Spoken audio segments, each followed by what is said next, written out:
Maligayang dumarating na bagong taon po. Happy incoming New Year. Yung Happy New Year na yan, kasi merong dapat new. May dalawang element, that there's newness and there's the element of time.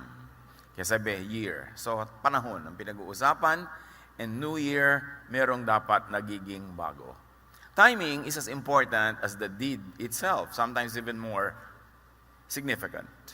Galatians 4:4, but when the time set had fully come, God sent His Son. Even the sending of the Son had to be timed correctly, properly, perfectly. Para sumaya, ang dapat natin ma-observe, isa sa mga madalas ma-neglect, tamang panahon. Dapat tama ang timing. Hindi lang tama ang ginagawa, tama ang timing. Tama ang pag-iisip. At tayo'y sumasakay, hindi sumasalungat sa pagdaloy ng panahon. Panginoon, salamat. Salamat po dahil merong time na maaari naming maunawa paglipas at pagdaloy ng panahon na merong kanyang sariling energy, sariling kapangyarihan na dapat ay matutunan naming sakyan at hindi salungatin. Be our speaker, our teacher. Prepare our hearts for what we like to be a happy or happier New Year. New chapter, new time, new mindset. Speak to us, Father. Be our speaker. Lead us unto greater godliness. In the name of Jesus we pray with thanksgiving. Magandang balik-balikan ang itinuro ng pinakamarunong na taong naglakad sa balat ng lupa tungkol sa oras at timing. Ecclesiastes 3:1-13. There is a right time for everything, and everything on earth will happen at the right time. There's a time to be born and to die, to plant and to pull up plants, to kill and to heal, to destroy and to build, to cry and to laugh, to be sad and to dance with joy. There is time to throw weapons down and to pick them up, to hug someone and to stop holding so tightly, to look for something and to consider it lost, to keep things and to throw things away, to tear cloth and to sew it, to be silent and to speak, to love and to hate, for war and peace. Nakita natin yung mga ideya na sinasabi ni Solomon are extremes. Magkakabaligtad. Sobrang magkakaiba. Pero kahit extremes, basta tama ang timing, ay tama. May panahong pinisilang, may panahong namamatay, may panahon talaga yan. Pag pinasalungat-salungat natin yan, ayaw nating isilang yung dapat isilang at ayaw nating mamatay yung dapat nang mamatay, lulungkot tayo. Gugulo ang ating pag-iisip, maliligalig tayo. May mga extremes na sa biglang tingin masama, pero pag tama ang timing, hindi siya masama. But unless, of course, clearly auspicious, try to avoid extremes. Do extremes only when they are very, very clearly the righteous thing and the righteous direction to take. Ecclesiastes 7:18, whoever fears God will avoid all extremes. Really? Timing is it. And timing it is.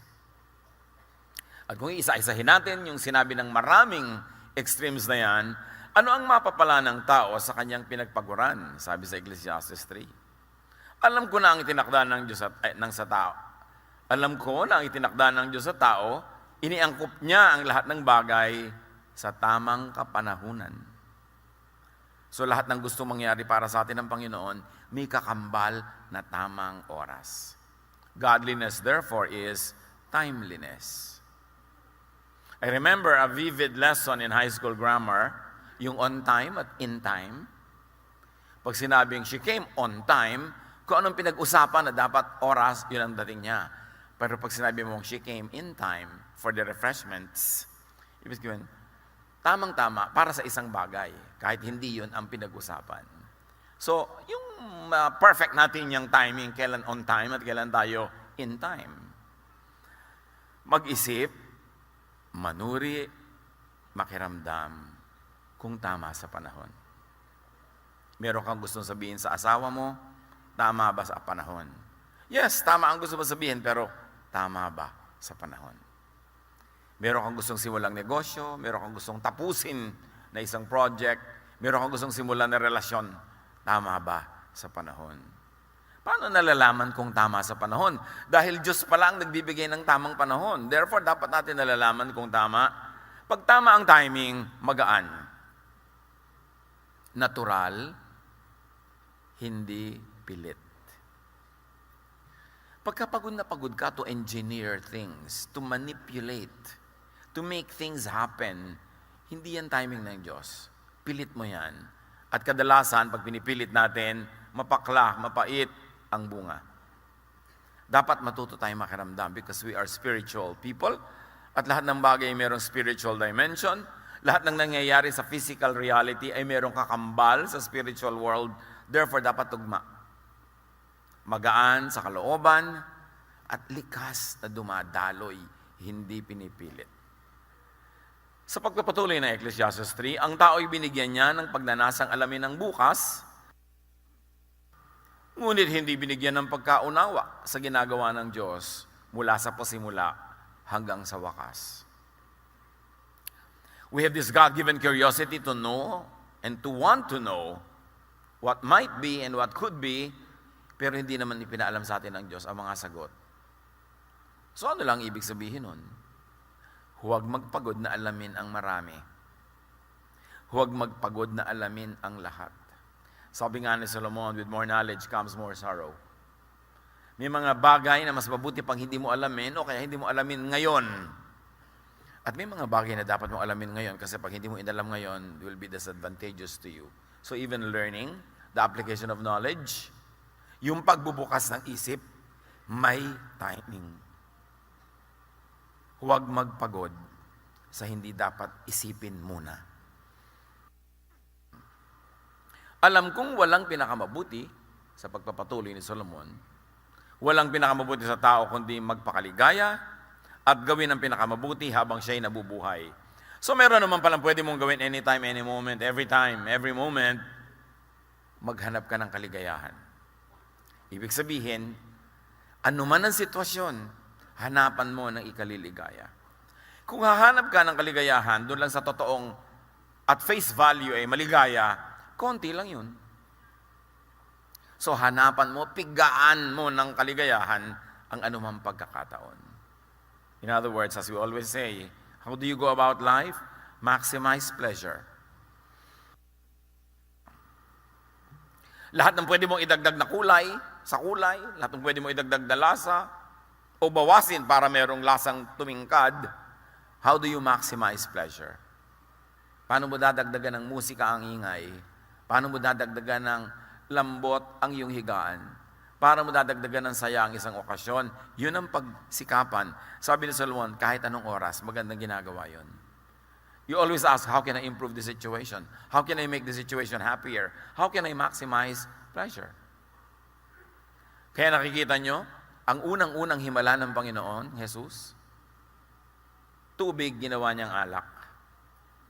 Parang may mag-iisip, could there have been a more profound way to enter into His miraculous ministry or ministry of miracles? Bakit ang unang-unang niyang himala, parang wala namang kakwenta-kwenta?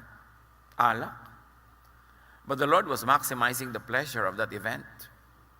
These hardworking people, na ang ligaya lang sa buhay at panandalian at pansamantalang saya ay kung may kasalan, may libreng masarap na pagkain, may libreng naiinom na magandang alak kasabay ng kanilang pagkain, naubos agad.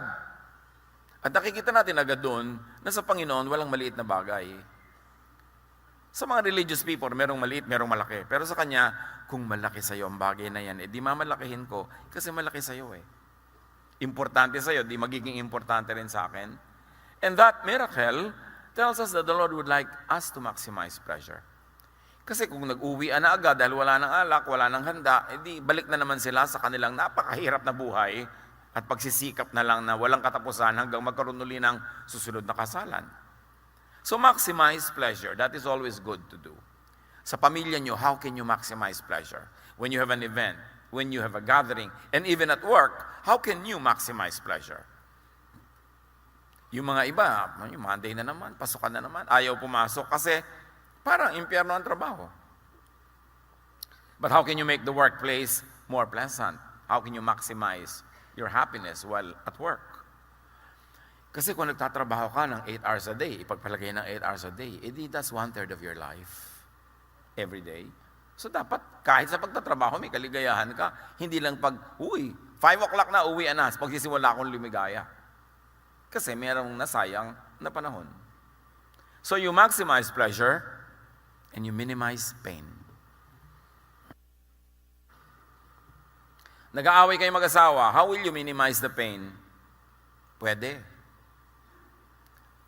Merong may sakit na kamag-anak o mahal sa buhay, how will you minimize pain?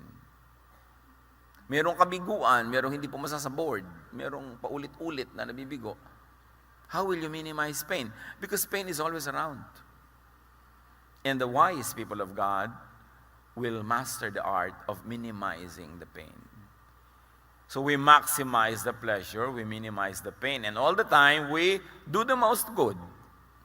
Pag meron tayong 3 matatandaan na dapat gawin sa buhay, I suggest yung 3 yan. Yan lang ang sinasabi ng scriptures. From cover to cover. Lalong-lalo na specialize siya ni Jesus. That you maximize pleasure, minimize pain, do the most good every week, every day, every hour. Because every day, every week, every hour that passes is wasted if you are not able to maximize life. So how do you say, Happy New Year? Greet tayo ng ganyan eh, Happy New Year. It's as good as asking, how can I maximize your pleasure? How can I help minimize your pain? Pwede ba kitang ipagamot kung wala kang panggamot? Pwede ba kitang regaluhan ng isang napakagandang higaan na bagay sa iyo na hindi ka na makabangon? Pwede bang batang-bata ka pa, regaluhan na kita ng hospital bed? Ay, wag naman po, dahil wala akong sakit. Kailangan bang may sakit ka para humiga ka na tumataas yung ulo mo, tumataas yung paa mo? Can you not have that pleasure early on? How can you maximize pleasure? How do you do the most good? O may binigyan ka, tinutulungan mo lagi, kamag-anak mo, pero may kasabay na bunganga. So, na-maximize yung pain, na-minimize yung pleasure, and you minimize doing good by depreciating the value of what you did by saying all kinds of hurting words. Pero baligtad tayo kuminsan eh. We are very good at minimizing pleasure. Yung mga sadista, merong isang pamilya, yung tatay nila, napakasadista, kaya nagpipilit mag-picnic yung mga bata.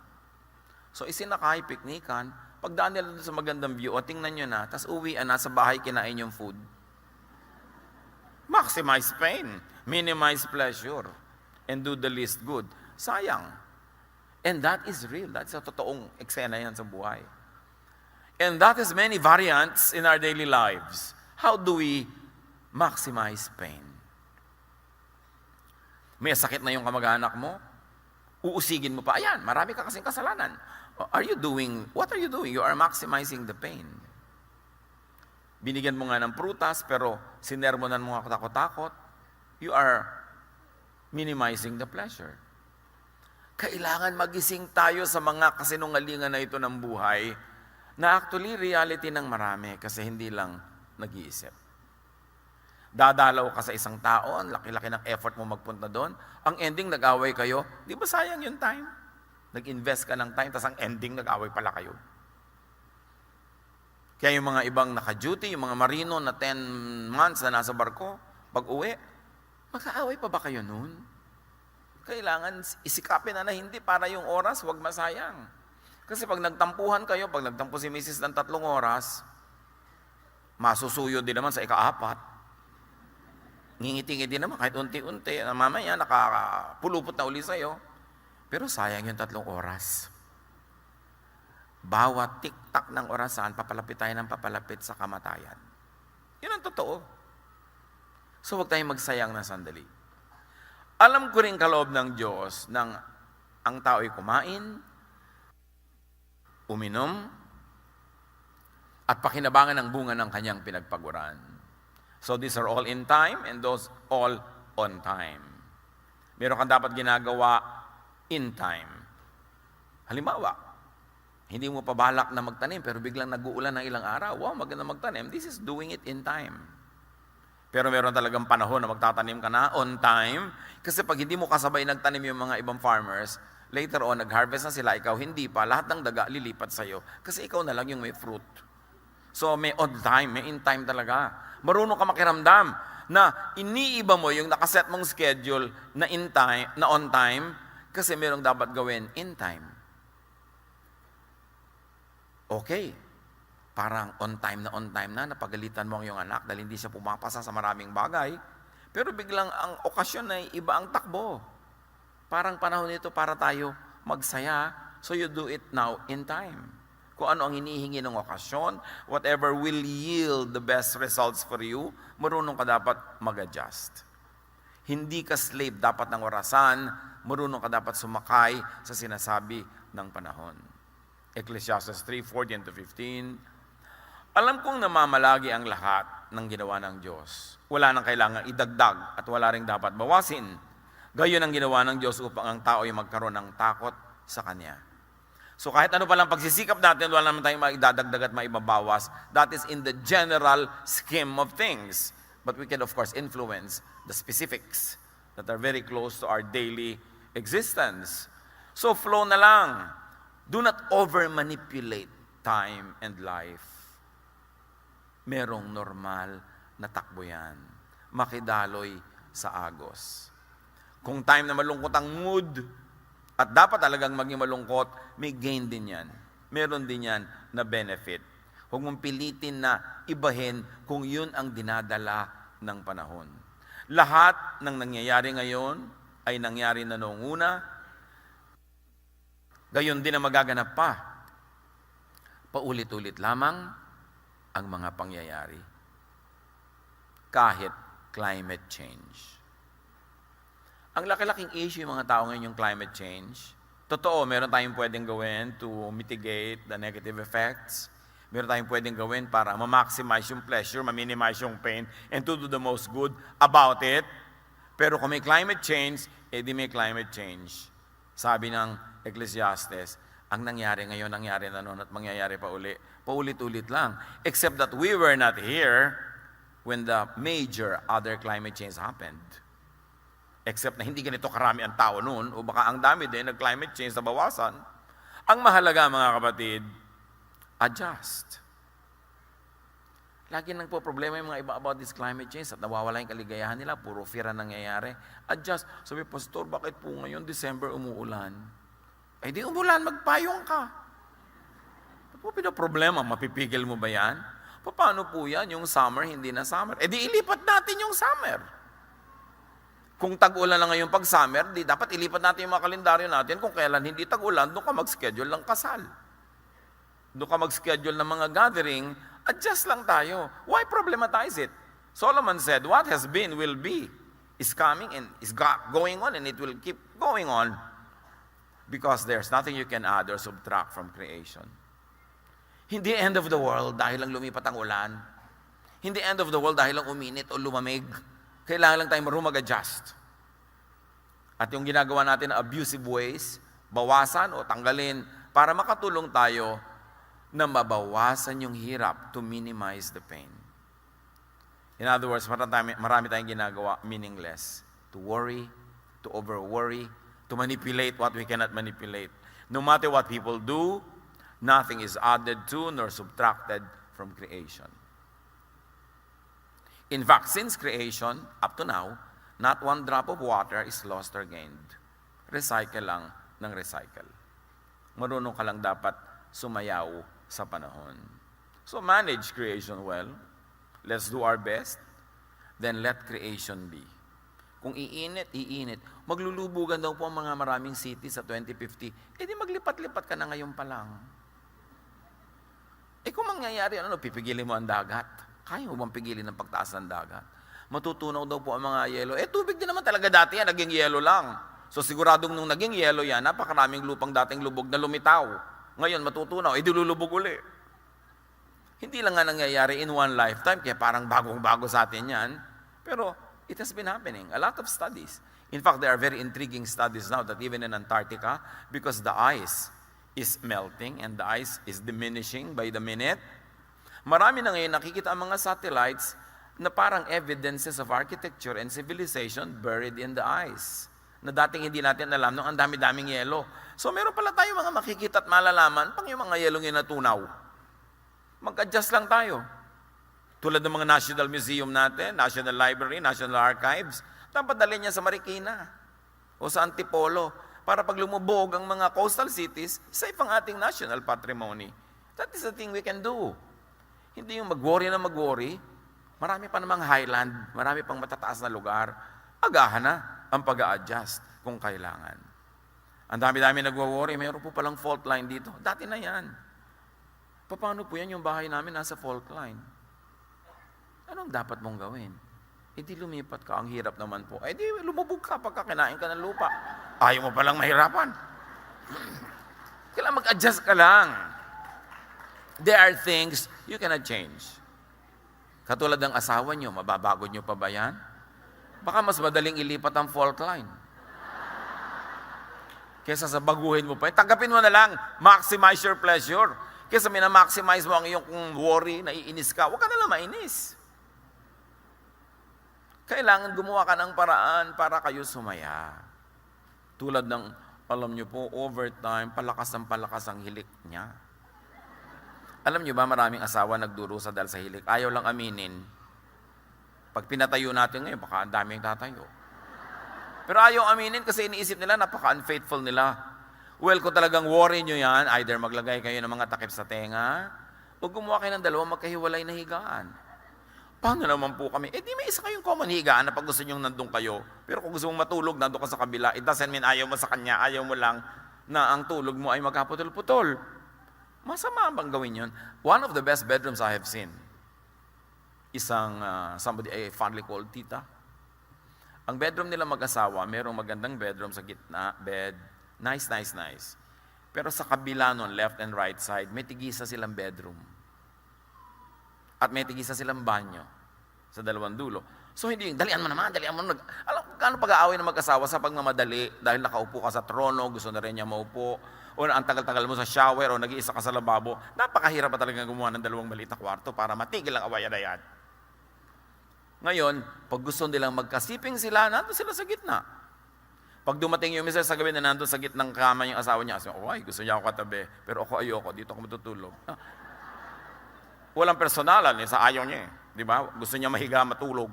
Pero pagka tumabi rin siya doon, edi ibig sabihin, pareho nila gusto. Ngayon, pag nandun sa kabila yung isa, edi gusto lang niyang matulog. Walang masamang ibig sabihin yun. So pag nakadevelop kayo ng ganito, paano po yan, maliit ang bahay namin? Isolvin mo na lang. Ang mahalaga, may problema ka, hindi ka makatulog, di gumawa ka ng paraan to maximize your pleasure, to minimize the pain, and to do the most good. Walang personalan yan. Kasi kung minsan, dadating siya ng gabing-gabi dahil yun ang duty niya, ikaw naman, may iba kang trabaho ng ang aga-aga, naabala yung mga tulog nyo. Isa lang yung bagay na maaari nyo pag-isipan. But I really like the layout of that bedroom. Actually, 3 bedroom siya. Merong ours, merong his, merong hers. Ang hirap naman kasi nung nagtatampo ka, tapos katabi mo pa rin. Pagod ka na sa kaliwan side. Halos mahulog-hulog ka na doon sa kabila. Nangyayari naman talaga. So why don't you just deal with it, maximize your pleasure. Yun ang ibig sabihin ng Happy New Year. Uy, dear, gumagawa ako ng bedroom. Happy New Year. Di happy kayo. Ibig sabihin lang, do what you can. Manage creation. Yun ang ipinagawa ng Panginoon kay Adan at kay Eva. Manage creation. Whether it is a gubat, a garden, or a bedroom, or a house, or a kitchen, manage creation so you can maximize your happiness. Ecclesiastes 3:15-17. But God wants to help those who have been treated badly. Biglang meron ditong advocacy, ha? I also saw these things in this life. I saw that the court should be filled with goodness and fairness, but there is evil there now. So I said to myself, God has planned a time for everything, and God has planned a time to judge everything people do. He will judge good people and bad people. Anong kinalaman nito sa timing na pinag-uusapan natin? Mga kapatid, laging may justice. Kuminsan lang, hindi sa time natin. It is always on time or in time. Because creation, nature, runs in perfect balance. So merong katarungan. Kung parang nag-enjoy ka sa lack of justice because you are the beneficiary, may oras ka rin. At kung ikaw naman yung parang na-happy because of lack of justice, may oras ka rin ng vindication from the Lord. Wait upon the Lord. Because even the administration of justice has its own time. Ang tao, up to a point, can manipulate. They can withhold justice or they can speed it up, but only up to a point. Because in the general scheme of things, it is the timing of the Lord that will take effect. Take comfort in the fact that God knows your predicament, that God is at work. See God at work. See that the many other ways that God works. Hindi lang naman yung halimbawa na api ka, kailangan yung court ang magbigay sa iyo ng hustisya. Ang daming paraan ng Panginoon ng pagbibigay sa iyo ng katarungan. Hindi laging through the justice system of governments. So makikita mong parang naapi ako doon sa court case ko, pero panalo naman ako kay Lord. Ang dami-dami mga ibang cases na binibigay niya sa akin. Dapat tingnan mo yung malawak, hindi lang sa isang bagay. Because God is at work in many fronts. Maraming paraan, maraming kulay ang paggawa ng Panginoon. So, Solomon is emphasizing that whether or not you see justice at work, you do your thing, promote justice. It is something that is good to do all the time. Create a climate of justice. Mahirap para sa isang hukom na maging very just kung ang buong sistema, ang buong climate ay very unjust. So dapat tayo tumutulong, gumagawa, lumilikha, nagko-contribute to create a climate of justice, a just society, a just civilization. At pag hindi natin ginawa yung dapat natin gawin dyan, hindi tayo nag-contribute, lahat din tayo aanin ng bunga na yan. Tulad ng nangyayari sa atin ngayon. A lot of injustices are happening, but you don't have one particular person to blame. Yun lamang hinahayaan mo na merong injustice, kahit hindi ikaw ang gumawa ng wrong, participant ka sa pag-create ng climate of injustice.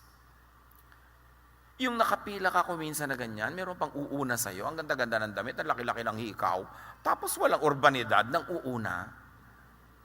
Papayagan mo ba o i-correct mo? What kind of climate will you create? Kasi may mga batang nanonood, may mga kasamang iba. So anong gagawin mo doon? Kailan ka dapat manindigan? Lahat tayo may pananagutan kung bakit ganito ang nangyayari sa ating paligid. Again, how do you minimize pain? How do you maximize pleasure and do the most good? Because there's a lot of happinesses in our lives that have to come from the whole surroundings. Hindi lang ikaw ang gagawa nun, bunga dapat yon ng ating pakikipagtalastasan, ng ating pakikipagtulungan sa isa't isa. So, gusto mong tumigil ang mga baha sa inyong neighborhood, dapat lahat tumigil magkalat doon sa mga kanal at maghulog ng mga basura doon. Dapat lahat maging disiplinado. Kasi kung ikaw lang yung disiplinado, mababaha pa rin doon. Meron tayong corporate responsibility, communal responsibility. At sa pamilya, how do you create a climate of happiness? Sa pamilya pa lang, how do you create a climate of justice? Do you reward the good and punish the bad? How can we be happy pagka hindi ganun ang ating paraan? So, liban na lang magbago tayo ng pananaw, liban na lang improve natin ang ating paraan ng pag-iisip, empty phrase lang yung Happy New Year. Empty greeting. Because for us to be happy, there should be something new. New time, which means a new opportunity, but also means a new kind of mentality. I have experienced a therapist na nag-aayos siya ng mga bone disalignment na hindi ka lang nakahiga pagka tinitreat ka niya. Tumatayo ka, lakad ka ng lakad, tapos tinitingnan niya yung galaw mo at may mga time na bigla niya itutulak yung hips mo. Sa gitna ng paglalakad mo, may timing ang kanyang treatment ng bone. Yung nakalawit yung tuhod mo, kukuya-kuya-kuy ka na gano'n, tapos binabantayan niya, may timing na bigla niya, ito twist. So hindi lang basta-basta ginagawa niya yon, may tamang time. Kasi may mga time na nakabuka yung joints mo, may nakasara, so pag may ikinokore ka nang nakasara yon, edi magkakabali-bali lang yung buto mo. At marami tayong ginagawang gano'n sa buhay, mga kapatid. Tama yung ginagawa, pero wrong timing. So makiramdam. Wala kasing formula para malaman kung kailan yung right time. Ecclesiastes 3:22. Kaya naisip kong walang pinakamabuti, kundi pakinabangan ng kanyang pinagpaguran. Ito ang ating bahagi. Mainam yan ulit-ulitin kasi mayroong malalim na kahulugan. Earn your pleasure. Plant to harvest. What are you planting in your company? What are you planting in your family? What are you planting in the community? Because that is what you will harvest. And very importantly, Solomon is always saying, do what you enjoy. And enjoy what you do. Gaano karami sa ginagawa niyo mga kapatid ang hindi naman enjoyable? Okay, ang gandang business opportunity. Pero alam mo, hindi mo gusto yung karakter nitong magiging makasosyo mo. Tutuloy ka pa ba for the prospect of profit? Pero pagtsatsagaan mo itong mga taong ito, why do something that is not pleasurable? Lalong-lalo kung hindi na naman maiiba ang kinakain mo, yun na rin yun. May pera ka na rin. Wala nang malaking pagbabago sa buhay mo whether or not you did this business. Why will you do it if there's a lot of pain? If your pain will be maximized and your pleasure minimized. So nag-iisip-isip tayo, ano bang mahalaga sa akin? Kumita ng magdagdagan ng kita ko o madagdagan ng kapayapaan ko, ang aking katahimikan. One of the luxuries in life when you have already made enough money is that you have the choice who to work with. At kung ayaw mo, hindi ka sasaya, di wag. Bakit mo kailangan gawin? And I have counseled many business people on this area na ay, ang laki ng opportunity. Somebody calls me. Ang laki ng opportunity. Talagang malaki. Kaya lang yung kapartner, questionable. Yung parang magkakaroon ako ng discomfort. So, well, kahit naman gawin yung business mo yan or not, ang kakainin mo pa rin 3 times a day, ganito karami. Ang kailangan mo pa rin, 1 car at a time. Hindi mo rin naman dadagdagan ang kakainin mong steak. So, why do this business? Wag na lang, kasi merong displeasure. Kung minsan, iyayakap mo yung kahit ayaw mo kasi necessity. Because it will lift you out of poverty. But when you are no longer poor, why bother? Dapat ang inuuna mo na yung ano yung mas masaya sa buhay, ano yung mas tahimik. Ganyan din yung mga pamilya. O mas malaking opportunity natin sa ganitong gagawin. Kaya lang, less time together tayo. Kaya lang, magkakalayo-layo tayo. Eh bakit pa? Maglayo-layo na lang tayo kung talagang kailangan lang natin dahil wala tayong makain. Pero may kinakain na tayo, meron tayong basic ginhawa, magsama-sama tayo dahil who knows kung sino ang biglang mamamatay bukas. Hindi natin alam yun. So pinipili natin kung ano yung magiging maximum pleasure, minimum pain sa buhay. Hindi yung maximum kita, minimum kita, yung pleasure, yung pain, your happiness, and the doing good. Yun ang mahalaga na i-factor sa pagde-decide. At sino ang makapagsasabi sa kanya kung ano ang mangyayari pagkamatay niya? Sabi ni Solomon. Isa pa kasi yan na nagpapinoproblema ng tao. Nasaan na po kaya ang tatay ko ngayon? Puntahan mo na lang malaman mo. Kasi ibang gusto nila nung napakasimpleng sagot para lang lumigaya sila. Pero sinabi nga, sino makapagsasabi kung ano ang mangyayari pagkamatay ng tao? Si Solomon na nagsabi noon. Meron tayong general idea na itinuro sa atin ng catechism, ng religion, ng Bible study. Pero do not overthink. Do not over-theologize about eternity or post-earthly life because the Bible doesn't tell us details. Be careful with religious teachings na sobrang detalyado ang future events. They are usually based on some vague verses at bumuo sila ang kanilang guni-guni ng fully scripted eternal life. You don't need to buy that. We don't know what holds the future, what the future holds, but we know who holds the future. And we know that the future is in God's hands. Hindi natin kailangang malaman bawat detalye kung ano mangyayari. Ano po kaya, Pastor, ang kulay ng pakpak ko? Uy, tanong mo muna, magkakapakpak ka ba? Kailangan mo talagang lumipad sa eternity. Ano po kaya? Paano yung mga kaaway ko noon? Katulad ng tanong kay Jesus, paano yung 7 ang naging asawa sa lupa? Sinong asawa sa langit? Sabi ni Jesus, para mga anghel na sa kabila, wala nang ganyan-ganyanan. Jesus was saying, look, God will take care of this. You don't have to worry about these things. Pero yung iba talaga, lagi natatakot mamatay, natatakot na ganito.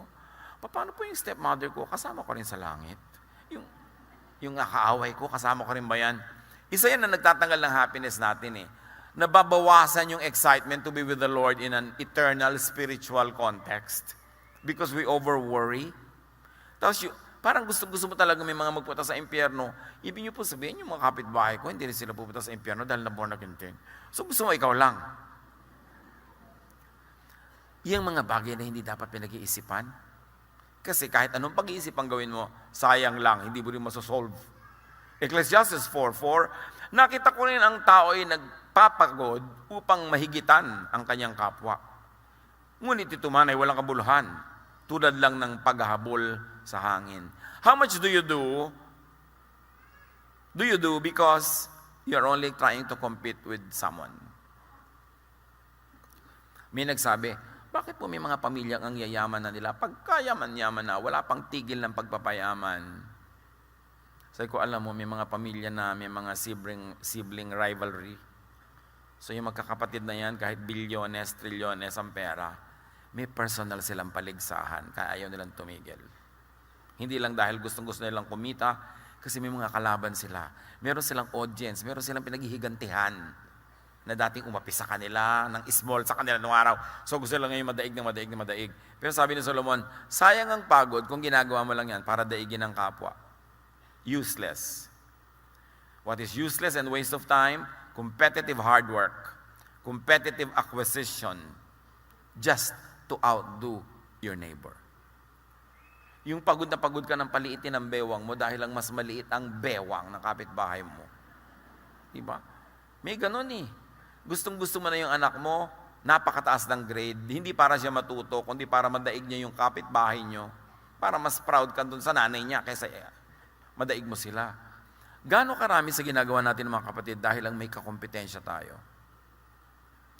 And most of the time, our competitor doesn't even know we exist. Sa kanya lang tayo fixated, hindi naman siya fixated sa atin. Sayang ang panahon. Merong positive na pagsisikap. Iba naman yung hard work to create or to recreate.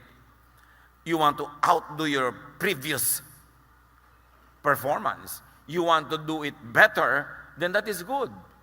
Pero kung ginagawa mo lang para kami madaig na iba, it is useless because there will always be a greater and a lesser person than you, no matter what you do. Colossians 3:23, whatever you do, work at it with all your heart as working for the Lord, not for human masters. That is when you are not being competitive with other people. But you only really want to excel, you want to do what is good. Iba yung having much in order to give away. Meron naman payaman ng payaman para marami siya ipamigay. Merong, bakit pagod ka pa ng pagod? Meron ka na, mga kapatid ko kasi, mahihirap kailangan tulungan ko. Well, that is a good thing to do. Hindi to compete, but to be able to be a good and a better giver. Ephesians 4:28, ang magnanakaw ay huwag nang magnakaw. Sa halip, maghanap siya ng marangal na ikabubuhay para makatulong sa mga nangangailangan. Yun, worthwhile yun. To do more, to achieve more, to get more, so you could be more helpful. So alin dun ang mga motivation natin? Kung minsan magtataka ka, pupunta ka sa mga probinsya, ang lalayong mga bukid, biglang ang lalaki ng bahay. Makita mo may gumagawa doon. Gaano kalaki doon ang competition na magkakapit-bahay? Anak, yung kapitbahay natin, nagpapagawa na ng bahay. Daki-laki mong padala mo. At magpapagawa na rin tayo. Di ba? Gaano karaming hiling ng mga nanay yan sa mga OFW nila, anak? Palakihan ng bahay. Korteng vapor ang bahay mo, ha? Nakakita na kayo ng mga ganun mo, korteng vapor. Yung iba, korteng aeroplano naman nagagawin nila mga bahay. Yung isa naman, bungalow, ang laki ng hagdan kahit walang pupuntahan. Competition. And usually sa probinsya mo makikita to. Kailangan nyo ba talaga ng ganong kalaking bahay? Meron pa ako nakausap, ba't nalaki ng bahay nyo? Alam nyo po, kasi dati minamaliit kami ng neighbor namin eh. Asa naghihiganti lang kayo? Sa pagkalaki-laking bahay nyo, nagkautang-utang kayo, naghihiganti lang pala kayo. Habang naghihiganti ka sa isang tao, ibig sabihin alipin ka pa niya, kasi yung ginagawa mo, may kinalaman sa kanya. Hindi mo ginagawa para sa'yo dahil sa'yo, kundi dahil sa kanya. So hindi ka pa malaya. The best revenge is not to take revenge. Dahil habang nagre-revenge ka pa, siya pa ang reference point mo. Alipin ka pa niya. Naaapi ka pa niya, napapahirapan ka pa niya nang hindi niya alam. So set yourself free. A free mindset to do the most good because that is what you want to do. And not to maximize your pain para ka makaganti. Nakakaganti ka nga, but you're maximizing your pain? What's that? Kailangan you minimize pain. Ecclesiastes 4:5-6. Sinasabi nilang mangmang lamang ang naghahalokip-kip ng kamay at nagpapakamatay sa gutom. Ngunit mas mabuti pa ang isang dakot na may katahimikan kaysa dalawang dakot ng pagpapagod at paghahabol sa hangin. A handful where there is peace is better than 2 handfuls where there's a lot of sorrow and a lot of troubles and a lot of stress. Dapat alam natin when to stop. Mas mahalaga yung tahimik. Sabi nga, better a meal of vegetables than a meal of meat with a lot of strife. Mas simple, pero tahimik, yun ang mabuti. But I say it is better to be satisfied with the few things you have than to always be struggling to get more. Yang more na yan, hindi natin titigil. Marami talaga yung mga nagtatrabaho abroad, syempre, it breaks my heart when couples have to separate for work or families. But sometimes they have to survive. Pero sabi nga nung isang kausap ko noon sa Middle East na Amerikano, nakikita niya kasi ibang Pilipino doon, 30 years na, 40 years. Sila na yung humawan talaga ng buong bundok doon. Sila na yung nagtanim ng lahat, nandun pa rin sila. Sabi nung Amerikano sa akin, correct me if I'm wrong, sabi niya sa akin, among you Filipinos, the first 3 or 5 years here in the Middle East is necessity. Sabi niya, and beyond that is luxury. Sabi niya, and after 10 years, greed. Sabi ko, well, maybe there's some truth in it, but not entirely. Pero meron din. Kasi yung iba, talagang umalis ka lang para makabayad tayo ng utang. Nung nabayaran na, ay, kailangan nga pala nating bumili ng lupa. At nung nagkalupa, ay, kailangan nga pala natin lagyan ng bahay. At syempre, nung nagkabahay, dahil malayo yan, ay, kailangan pala natin ng kotse. At pagkatas, ay, kailangan na pala nating magpaaral. Hindi na ngayon makauwi si OFW hanggang hindi bangkay. Masakit, pero totoo. When do you stop? Hanggang kailan yung kailangan? Hindi ba ang kailangan ng pamilya magkakasama? Hindi ko minamaliit at minamasama yung paghisikap ng mga tao at nagtitiis magkakahiwalay. Kaya lang, dapat ninyong lagyan talaga ng hanggang saan ito. Kasi hindi naman nauubos ang needs, palaki ng palaki. Ay, magkukuleyo na ang mga bata. Ay, tatagal ka na naman. Ay, nag-asawa ang anak natin. Ay, gatas ng apo. Ay, lumalaki na ang apo, nag-drugs. Ay, drugs ng apo. I have seen it all, mga kapatid. Napakarami kong inilibing na meron akong hinanakit sa paglilibing kasi inisip ko, hindi pa ito dapat namatay kung hindi lang sobrang pressure. Hindi pa ito dapat nagkaganito Dapat sana nakapagpahinga to, dapat sana nakauwi ito, pero hindi Sumusuka na ng dugo, nagtatrabaho pa kasi ang dami-daming kailangan na hindi na matapos-tapos. So, hanggang kailan yan? How do you maximize pleasure? How do you minimize pain? How do you do the maximum good? Kailangan yun mabalanse. At ang lagi kong sinasabi sa mga pamilya ng mga OFWs, try to find an income. Huwag kayong umasa sa isa lang. Dapat meron kayong kanya-kanyang income para makakauwi na siya. At kung hindi man may income, dahil hindi kaya, hindi pwede, tumulong kayo sa pagbawas ng gastos. Kasi hindi na matatapos. Ito po siya ang aming breadwinner. Oo nga, ano na kay lahat? Bread eater. Ganon, may isa kang breadwinner, lahat kayo nakasandal. Paano yun matatapos? Kailangan magtulong-tulong because you have to minimize pain. And you have to maximize pleasure. Which means you do it by doing the maximum good. By saving correctly, by spending correctly, and by earning more para makatulong. Galatians 4:4, but when the set time had fully come, God sent His Son. So kahit ang dating ng anak may takdang panahon, May takdang panahon ng pag-alis, may takdang panahon ng pag-uwi. May takdang panahon ng paggastos, may takdang panahon ng pagtitipid. May takdang panahon ng pagkita ng pera. Hindi ang tanda-tanda mo na dependent ka pa. Wala ka na sa panahon. Expired na. Kumbaga, yung aasa ka, tagal-tagal na. Dapat may panahon para ang lahat makalaya at magkaroon ng kasiyahan sa buhay. Ilagay sa tamang oras ang lahat. Wala kayong pera ngayong Pasko. Di walang handa. Kailangan ba talaga meron? Marami kayong mga bukid na nasira. Hindi kumita ang inyong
Heart-pounding drums, sinful ignite.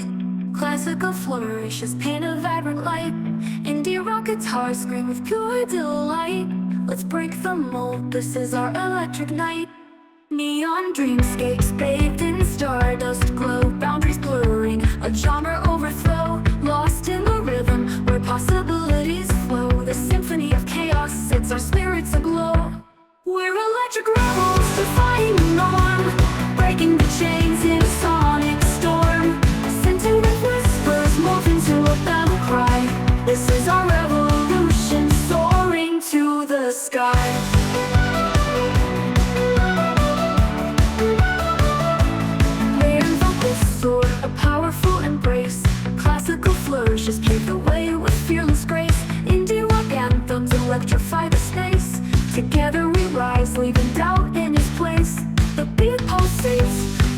we ignite. In this electric fire we'll burn ever so bright. No looking back now, the future feels so right. Fueling our passion with all our might. We're electric rebels defying the norm, breaking the chains in a sonic storm. Scented with whispers morph into a battle cry. This is our revolution, soaring to the sky.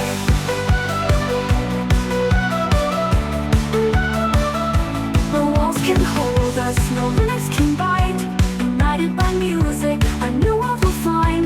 Let the sparks ignite, let our spirits unwind. This is electric legacy, forever entwined. We're electric rebels, defying the norm, breaking the chains in a sonic storm. Scented with whispers morph into a battle cry. This is our revolution, soaring to the sky. We're electric rebels, defying through the norm, breaking the chains in a sonic storm.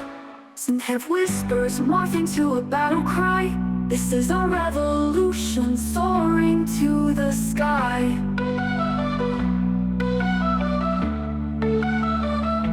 Electric dreams take flight, soaring through the night. A genre-bending anthem, forever shining bright.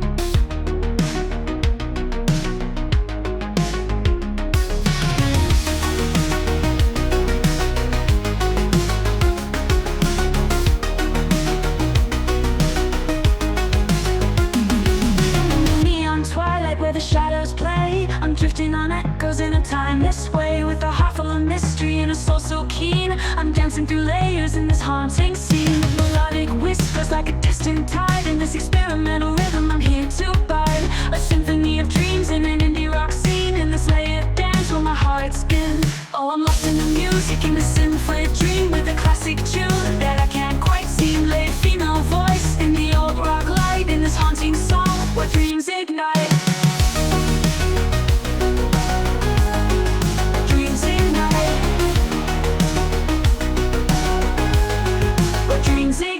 Through the haze of colors and the starry nights, I find my rhythm in the soft moonlight. Echoes of the past, they whisper sweet in this rock world where the beat repeats. Melodic whispers like a distant tide. In this experimental rhythm I'm here to bide. A symphony of dreams in an indie rock scene. In this layered dance where my heart spins. Oh, I'm lost in the music, in the symphonic dream. With a classic tune that I can't quite see. Late female voice in the old rock light. In this haunting song where dreams ignite. Oh, lost in the music, in the symphonic dream. With a classic tune that I can't quite see. Late female voice in the old rock light. In this haunting song where dreams ignite. Where dreams ignite. Where dreams ignite. Where dreams ignite. In the heart of the night where the guitars play, I find my rhythm in the experimental way. A sweet surrender to the rock beat. In this haunting moment where my heart skips a beat. Oh, I'm lost in the music, in the symphonic dream. With a classic tune that I can't quite see. Late female voice in the old rock light. In this haunting song where dreams ignite. In the rock glow where the night never ends, I sway and twirl with my sweet indie friends. In this experimental world where the melodies blend, I find my place in this haunting trend. Where dreams ignite. Where dreams ignite. Where dreams ignite. Where dreams ignite. Where dreams ignite. Where dreams ignite.